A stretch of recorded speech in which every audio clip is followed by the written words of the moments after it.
Yo, what's up everybody? Welcome back. Today I want to talk about one of the best, if not the best, Call of Duty characters of all time, Sergeant Frankwoods, who is an actual Chad, living legend, and a guy who is fluent in Russian. I mean, what else you want, right? I mean, he can speak Russian, right? And we have seen him in the 1960s, 1980s, 2025, and we see him once again later down the road, which I will talk about shortly in the video. He's referred to as Uncle Woods, Old Man, and GI by VC Bookie. He has affiliation in OP40, Marine, CIA, and he actually worked under the Black Ops division there, SOG as well. He is 100% American, and he was born in probably a government hospital, but that is something that we do not know. But that doesn't really matter. He was actually born on March 20th, 1930 in Philadelphia, Pennsylvania, so he is real American. He is 100% male, stands up at 6 feet tall, he weighs about 190 pounds, and let me tell you, that's just raw muscle power. He got brown hair, blue eyes,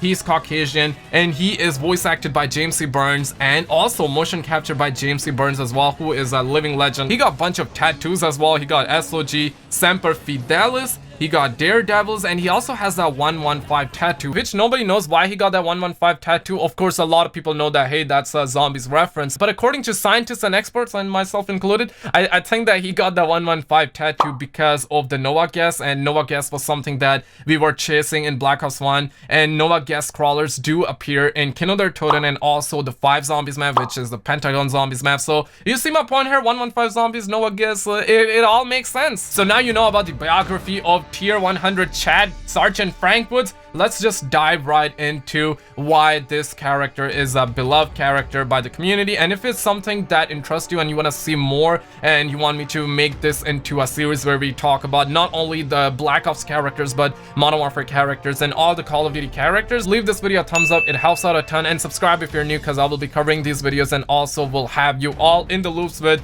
all the gaming news and Call of Duty news as well. But the first Woods appearance was in a Cuban bar with Mason and Bauman talking to Carlos in Operation 40. That's like legitimately the first mission of Black Ops 1, and it's such a legendary mission because of course Treyarch Ballsack, as Ackman would say, was huge. But the squad gets stopped by the Paulies, and you know what, they end up taking the double down of Carlos. Of course, initially we thought that we took down the real Carlos, but later on when we figure out that Mason gets captured by the Soviets, Kravchenko, he sees the real Castro, and then they take him to the Vorkuta, which is another video for another day. We're gonna talk about Alex Mason if it's something you want to see. Frankwoods makes that escape on the C-130 because of the help of Alex Mason. Then we see Woods return as SOG's team leader in Quezon, Vietnam. Hopefully I didn't butcher the city's name. Alongside Jason Hudson, and Mason joined the fight against a major assault on the base by the NVA. In this mission, the defector, Woods led the team to Hui City to recover a Soviet defector along with a dossier that would unravel Dragovich's master plan. And the defector all along was Reznov. I mean, the real homie Reznov, stand up. But the defector was Reznov all along, who tells us where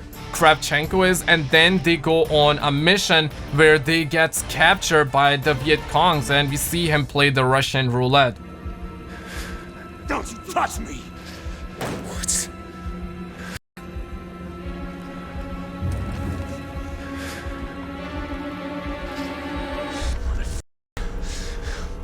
I'm gonna make him pay. You! No talk. Play! What's the plan? I'm thinking. No talk! One chance, Mason. We'll take it. Okay. Bang! You can't kill me! You shoot, GI, you shoot!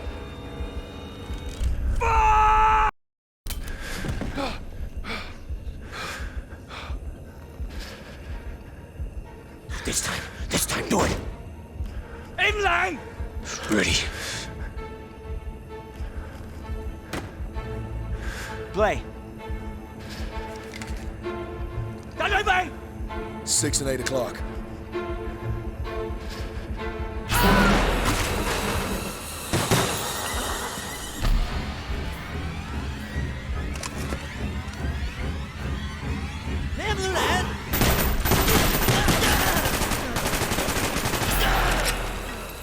Probably one of the adrenaline pumping moments in the entire Call of Duty history, right? And you gotta understand that as a 13 years old, I've been there, I've played that, and it was probably one of the best missions of all time. Smash the like button if you agree. But then Mason and Woods, they actually escape from the Russian roulette and they proceed to take the hind from Soviet forces, and they destroy literally the whole city. Like, let's be real, that's Frankwoods and Mason in a nutshell, right? In the final part of the mission, when Woods and Mason are attempting to send Kravchenko to heaven, I mean, there's an opposite word of heaven, but let's be real, I'm on YouTube, I can't say certain words on YouTube, but Mason was brutally beaten by Kravchenko. You know, he's a real Russian, what else can you expect from Kravchenko? But the homie Woods comes up, he saves the day, he fights off, and what else can I say? He protects, but he also attacks, okay? But Kravchenko, that SOB, he pulls out a grenade. I wish he knew the real value of grenades, because real grenades are more valuable than people in Soviet Russia, don't at me. He actually pops a grenade out, then they jump off. In the moment, we all thought that Woods is gone and Kravchenko is gone, but apparently they did not.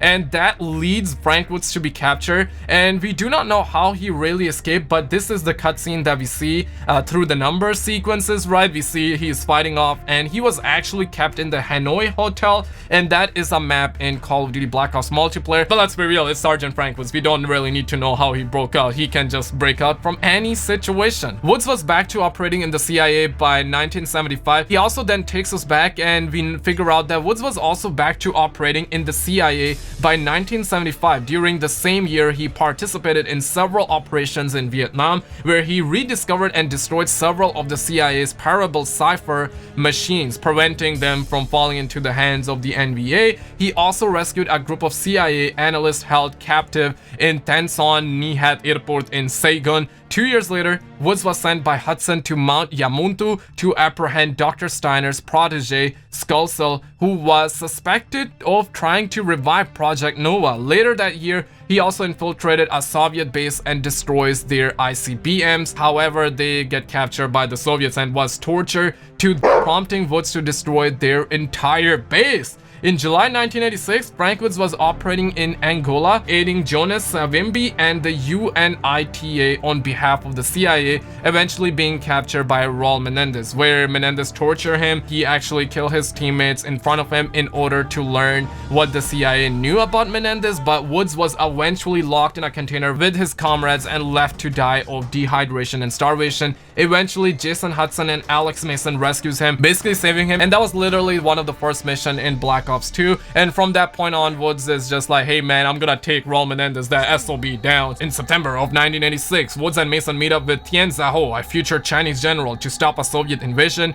They managed to stop the threat and found out that Lev Kravchenko was actually alive, and he was the guy leading the invasion. I mean, what do you mean? And that's where we figure out that, yeah, he was actually alive. Of course, we knew that he was alive, but you know what? At that point, we just didn't really fully know that he was alive. We then interrogate him, but Kravchenko is Kravchenko. He refused to cooperate, and then he got on Woods' nerves, and Woods just sent him to heaven. Actually, the opposite of heaven, but I just can't say that word on YouTube. Smash the like button for YouTube. But right after that, the homies gets betrayed. This is just a classic at this point. Like, we're always getting betrayed, right? Like, what? Then Mason, Woods, and Hudson, they eventually led an invasion on Raul Menendez's home in Huasaking, Nicaragua.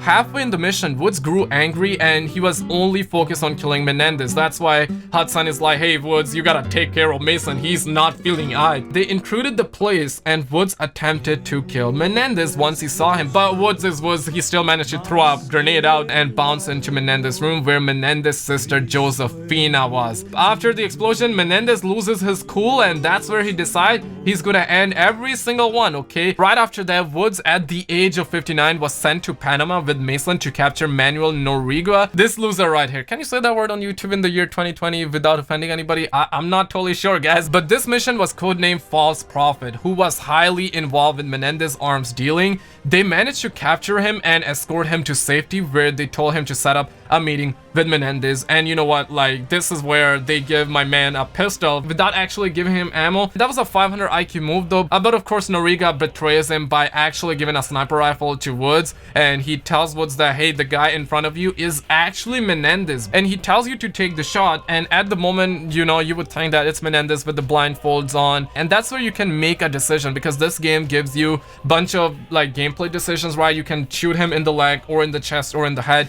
Of course, they will tell you to shoot him in the head, but if you shoot the man in the legs, he will actually live. Once you shoot him, you start to walk towards the body, and Noriega actually smiles. And that's when Woods gets sus. I don't have any word to describe it. He gets sus and he starts to run. Then he removes the bag from the body and he discovered that it was Alex Mason all along. And that's where he starts to sweat. And you know what? He puts a pistol on the face of Noriega, but that's where Menendez shows up. He shoots with the Spastral right on his knee, and that's a true story. That's why he's on the wheelchair all along, and true story, man. True story. Now, years later, in the year of 2025, when Woods is age 95, he wakes up, he figures out that David Mason is in its vault, and the vault is basically the CIA retirement home, right, that is given to Frankwoods and all the troopers. And he tells David Mason what truly happened that night, where we saw David Mason, we saw Menendez, Frankwoods was completely hopeless. We also had Hassan tied to the chair, and he actually sacrificed himself, press F to pay respects for the men. Because if it wasn't for Hassan, we wouldn't see Frankwoods alive, right? And that was the moment when he becomes a father figure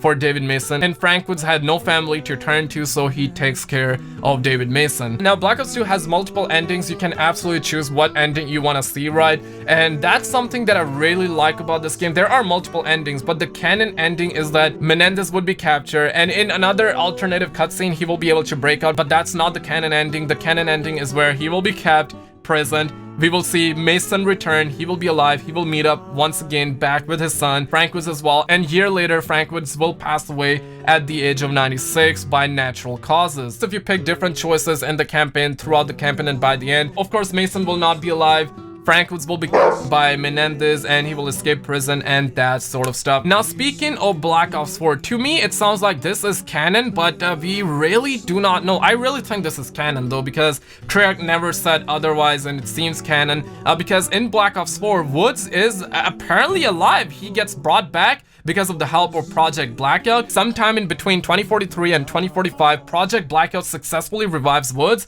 by unknown means alongside Alex Mason, Victor Reznov, and Raul Menendez as well, referred to as the Archetypes. And that's the reason why like Blackout happened. Of course, Blackout is the battle royal, and they were revived by Savannah, and I gotta be real, she do be looking like a snack. And you know what? This is really dog, because Savannah is the granddaughter of Alex Mason, and she was engaging with none other than Frankwoods himself. Oh, come on. Now you're just feeling sorry for yourself. Out here, they get another shot. A fair chance. That's why I love you, sweetheart. And this is one of the cutscenes we see right after the revival, where Frankwoods is actually talking with Alex Mason, and Alex Mason is on the wheelchair once again.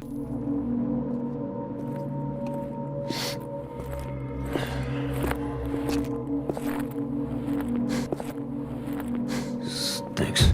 Angola. Sorry, kid. No. It's you in the box. It's always been you.